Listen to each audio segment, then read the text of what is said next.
Welcome back, guys, from Bit Tips. My name is Brandon. I'm here with Anessa Santos. She was one of the speakers here at the Gainesville Blockchain Conference. So, Anessa, you touched on a few interesting points about how blockchain is going to be used for not only for financial usage, but it'll be useful for humanitarian and refugee crisis going on around the world.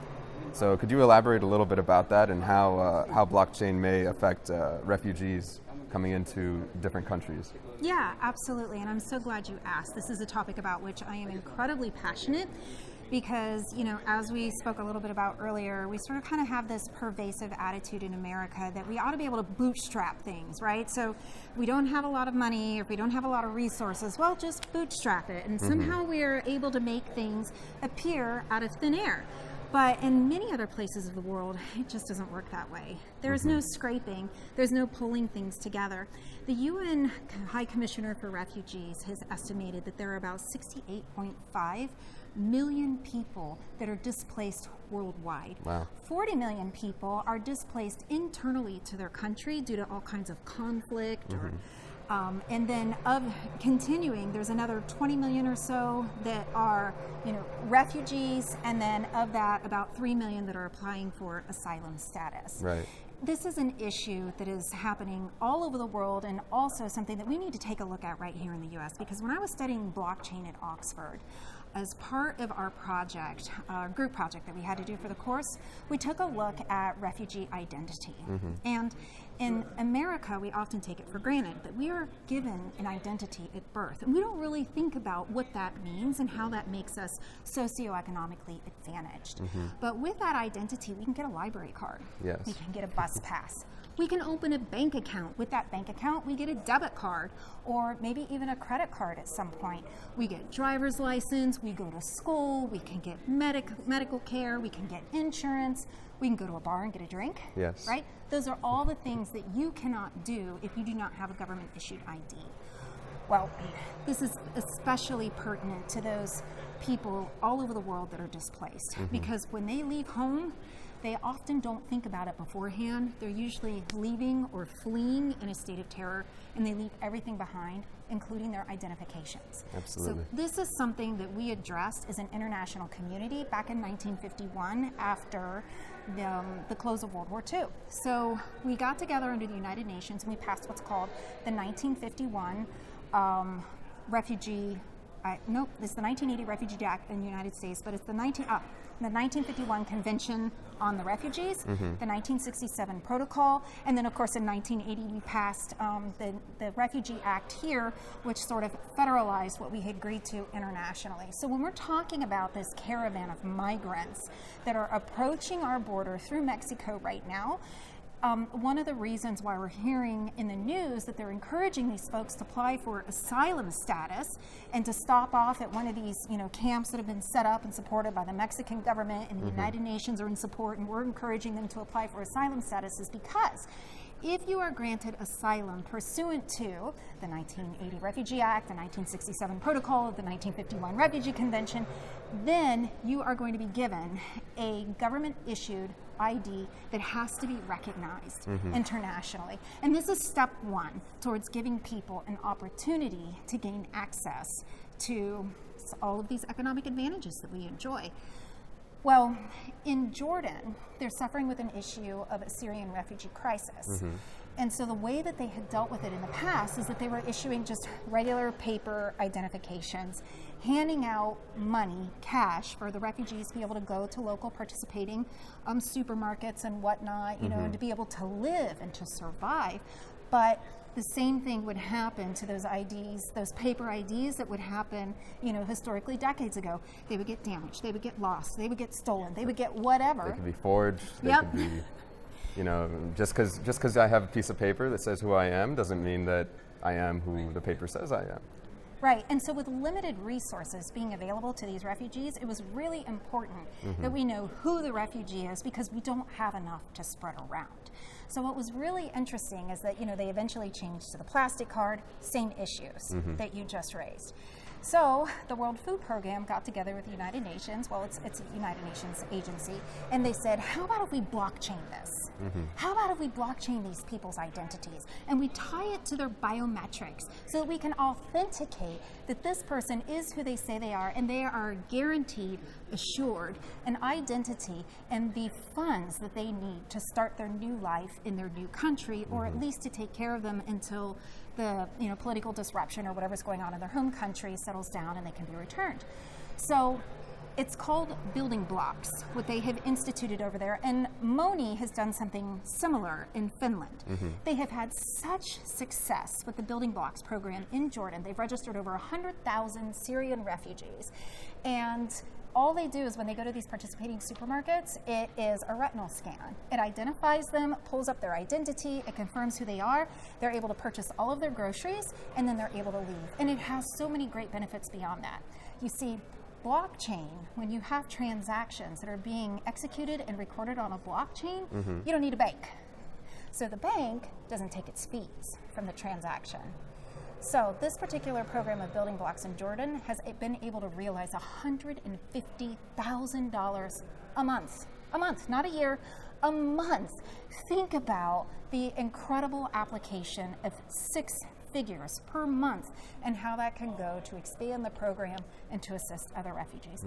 It's just incredible. And now those Syrian refugees in Jordan, because they have their assured, registered, recognized identity, access to funds, their children can go to school, they can get health care, they can be assimilated, they can be integrated, they can be a productive member of Jordanian society. Right. And consequently, the nation is experiencing revolutionary, positive impacts. This is something that we definitely need to consider sort of executing in many nations around the world. Now, as I mentioned initially, and I'll sort of, kind of finish up my diatribe on this note. There are 21 refugee identity or just identity blockchains in particular that are currently under development. Some of which are in beta testing, some of which are a little further along, like Moni, BitNation, Bank, etc., and building blocks, of course. But ironically, not one of them is here in the U.S. Interesting, right? Interesting. So there is a consortium called the UNID 2020 Alliance that does have roots here in the U.S., but we are not seeing any kind of testing or conversations about applicability as to how can we help those folks that are seeking and are being granted asylum right here in the U.S. In total, it's about 0.5% of all asylum seekers around the world are granted asylum in the United States, so it's not really a lot. But, sort of given the stability and the magnitude of the infrastructure, as well as the role that we play as a nation in rolling out innovative ideas and new uses and applicability to society at large, I really think that we ought to be taking the lead on this issue. Absolutely.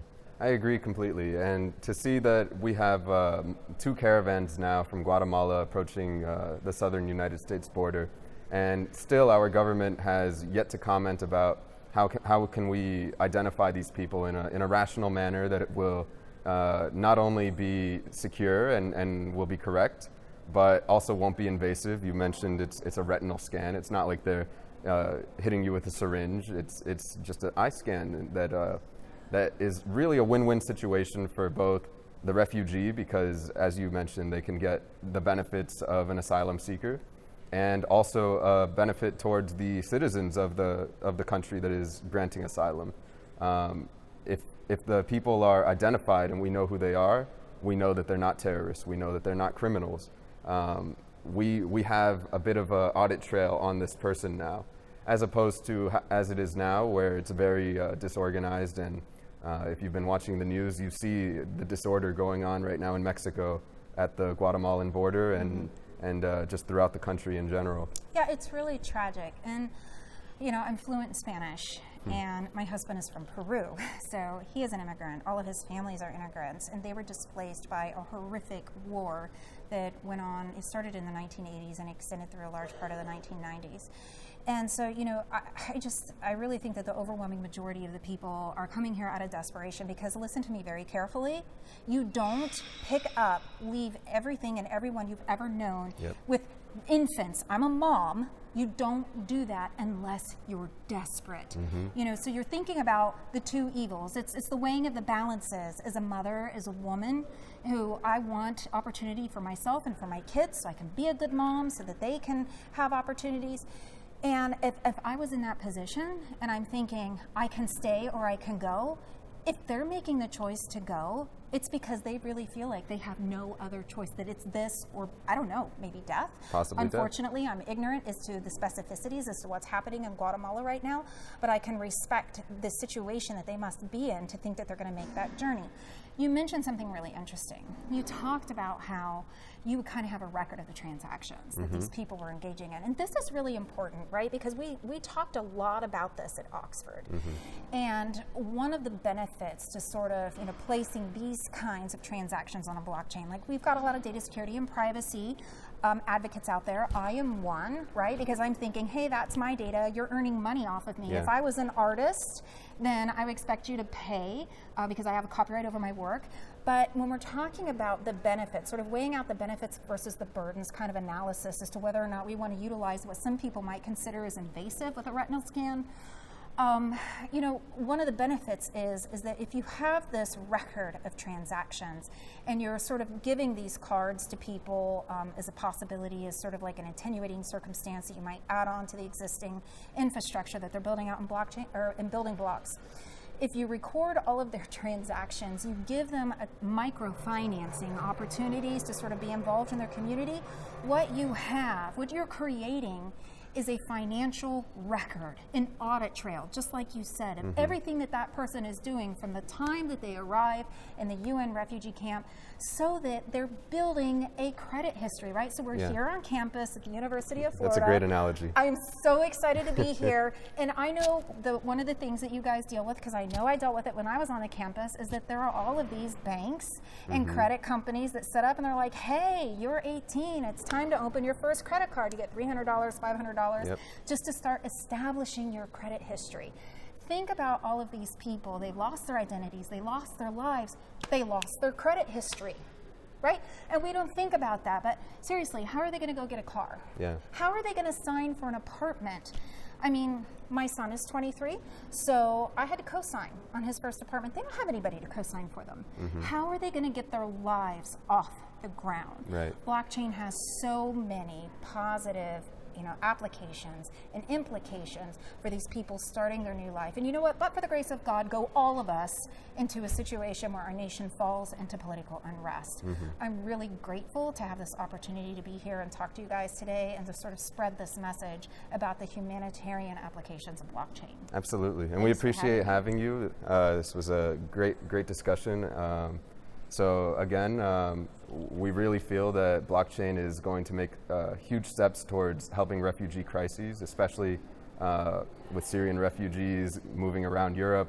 My partner even mentioned that in Portugal they have a huge issue right now with trying to identify who is a refugee from Syria and who's a refugee from any other place. But the point is that if we can put a decentralized kind of ID card on these people that gives us their history indiscriminate of what their government says about them, then we have a history on this person. We know that this person is either of good intentions or not. They may be a real asylum seeker. They may have bad intentions. So very interesting things. We're looking forward to seeing how this develops further. So thank you again. Thanks for having me.